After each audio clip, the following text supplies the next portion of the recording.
Hi guys! Welcome to this video, and natapos ko nang buuin yung Stylev Niam Hein third installment from the Super Robot Heroes ng mga Stylev model kit. So this is very nice. I really like the color of this kit.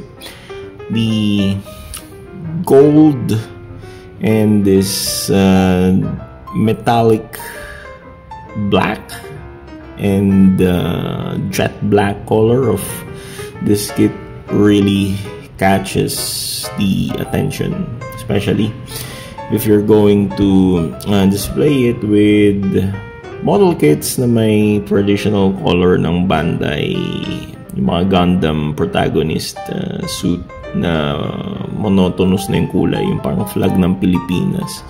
So if you're going to put this beside those kits, mag-stand out to, even though the color is dark. But if you have this cabinet na kulay black, mahirapan mapansin yung kit. But the gold accents on this kit, ito yung ito yung sexy tingnan, yung ganda tingnan kasi.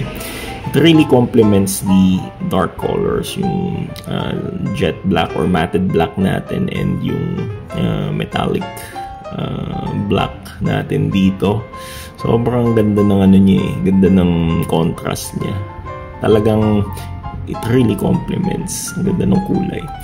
Then ito yung model na special for melee. Specialist for melee combat, because yung dalawang naunang release is for range combat. So let's compare it with other Orange Cat Industry model kit. Here I have here the Tekkaman Blade. So Orange Cat Industry model kits are known for their large or tall kits, kasi lahat ng kanilang model kit matatangkad. So I have two Tekkaman model kits here. So ito yung Tekkaman Soul. So ayan, so mas matangkad sila, no, kahit pang tabi-tabi. Ayan, mas matangkad pa rin tong yung Niam Hein. Mas matangkad dito, pero this pakita ko sa inyo kung gaano kalangkad tong mga to. I have here regular Gundam model kit, yung average height. So this is your Mark II master grade. Let's see kung gaano katangkad yung mga Orange Cat Industry. So wala, panis. So they tower the height of master grade, regular master grade. So mga kasing laki nito is yung mga high new or yung new Gundam, like that. So quality, plastic quality talaga ng Orange Cat Industry, for me maganda. Ang ganda ng plastic quality nila, matted, and hindi siya ganun ka-glossy except dito sa Tekkaman red na to, glossy yung plastic. Pero ito yung mga next na releases like this, and even the Super Robot Heroes, matted yung color ng plastic. So I will not focus so much with the articulation sa kit na to, kasi I already did review about yung kapatid niya, si Kasuari. So yung articulation ni Kasuari and this Niam Hein is the same lang naman. So wala naman silang pinagkaiba, kasi mga lang naman sila eh, magkakamukhang kit. Even the frames, ito naman yung regular Stylev with the gift or yung gravity inversion blah blah flight thruster, gravity inversion flight thruster and gift ito yung nasa likod niya, mabigat. So this makes the Stylev blue one heavy. Hindi ko na nasama yung shield niya eh. Okay. Ayan. So they have the same articulation. So if you watch my video on the Kasuari, pareho lang naman yung yung articulation nito sa articulation ng lahat. So redundant na kung re-review ko lahat. I must say, or I must review here, is the color. Ang ganda ng color niya. So they have the same frame, as you can see. The blue one has the same frame for the rest. Itong kay Kaswari and Niam Hain. The only difference is the knees. Yung knee armor ni Niam Hain is hindi yung katulad ni Kaswari yung Stylev blue na ganito yung black. So they have difference in the knees. Sa kanya yung may gold. And yung sa shoulder armor, medyo nadagdagan ng parang accent na pa-curve na gold yung part na to. So yung dito kay Stylev Kaswari and the blue one, they have the same pattern, but this one has a different pattern kay Niam Hain. But you have the option on putting the same pattern ng ganito, yung sa shoulder armor nila. Yung ganitong klaseng design, meron si Niam Hain na black part na to. So if you don't like the gold one, you can revert to the black one. But I much like the gold pattern kasi mas maganda. And ang naiba lang is yung dito sa may likod ng braso ni Niam Hain.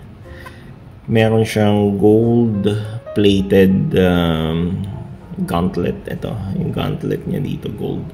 Whereas yung dalawang brother niya is wala. Although pwede mong ilagay yung part na to dito, pwede siya kasi compatible sila. Pwede kang maglagay kung anong armor meron yung isa is applicable sa lahat. So ayan, wala iba. Pero pwede yan eh. Pwedeng gold dito sa kanila parehas sa mga brother units niya. Okay. Then syempre siya lang yung melee weapon. Meron siyang katana dito, yung heat blade katana. And if we're going to compare it with yung booster, yung backpack nila, ang naiba lang is imbes na parang ganitong flight vent yung nakakabit dun sa gilid, sa kanya is yung scabbard ng sword. So let's remove the katana. Let's see what's how this katana looks like. And medyo mahigpit lang yung pagkakakabit eh. Ayan, buti natin dito. So be careful when pulling the sword. Yun. Okay. So the sword is looking like this. Ang ganda, simple lang, simple sword. Meron siyang peg dito. And ganda oh. Para siyang blade ni F-Rate Custom, pero ito mas mukhang katana siya. Yung kay F-Rate Custom kasi tabak eh. Okay. And yun nga, nalagay ko dito yung kamay na Dalian decal hands. I changed it from Dalian decal hands, and it has peg also, kaya pwede nating ikabit yung sword. Nasaan yung peg? Hanapin lang natin yung peg ngayon. So fit na fit yung peg at hindi na maalis sa kamay pag nakabit. So ayan. Okay. So this is the brother units, Stylev Kaswari, Niam Hain, and the blue one here, the Stylev gift. May gravity inverter flight thruster. So ang ganda. These are big kits. And since ito yung kuya nila, I might say na itong rocket launcher niya, yung Fire Lance, I will give it to Niam Hain. Kasi mas maganda tingnan kung meron namang range weapon si Niam Hain. And let's remove the sword first. Let's apply the rocket launcher here, the Fire Lance. So this is called Fire Lance. Okay. Let's put it there. Okay. And presto, meron ng rocket launcher si Niam Hain. Oops, yun. Okay, it's suitable, fits perfectly, and that's it. Pwede na siyang tumira ng bazooka. Stig, di ba? So this is my gift for you, my friend. So, yan. Meron ka ng rocket launcher. Pogi, di ba? Ganda. Let me just flex this Orange Cat Industry here also. My favorite 100 Edge Arma. So, ayan. Magkakasing laki nga lang talaga sila. Ayan, matangkad talaga itong mga Orange Cat Industry kits. This is my 100 Edge Arma. Ayan. Okay. And I just want to flex also this Zoid model kit here, which I have, na medyo related sa color pattern ni Niam Hain. And this is your Shadow Fox. Ito. Diba? Ganda nila tingnan. Shadow Fox and Niam Hain. Ayan. Halos mukha sila ng color pattern. So, very good. Very nice kit. Good tandem.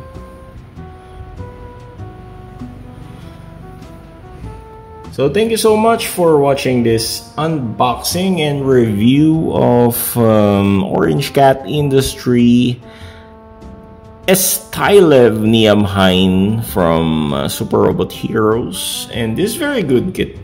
Alis ka muna dyan, Shadow Fox. Okay. It's a very nice kit.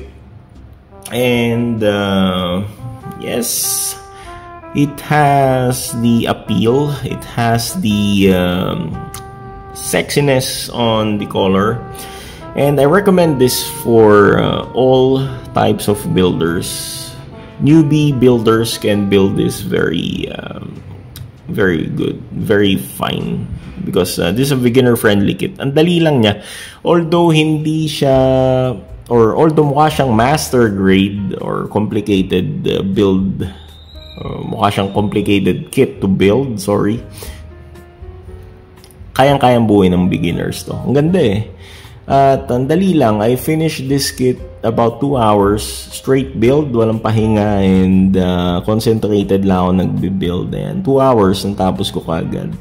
Wala siyang knobs. The kit doesn't have any knobs kasi yung mga maliliit niyang gates ay pag ginupit mo hindi mahalata. So maliit lang yung mga gates niya. Kaya knob marks hindi ganun ka evident. Madali lang linisin, and hindi masyadong visible.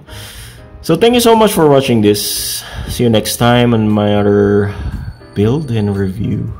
It's Kimmerman from Kimmerman Godbless Studio saying God bless, take care, good night, God bless. Masalamat paalam sa inyong lahat. Auf Wiedersehen.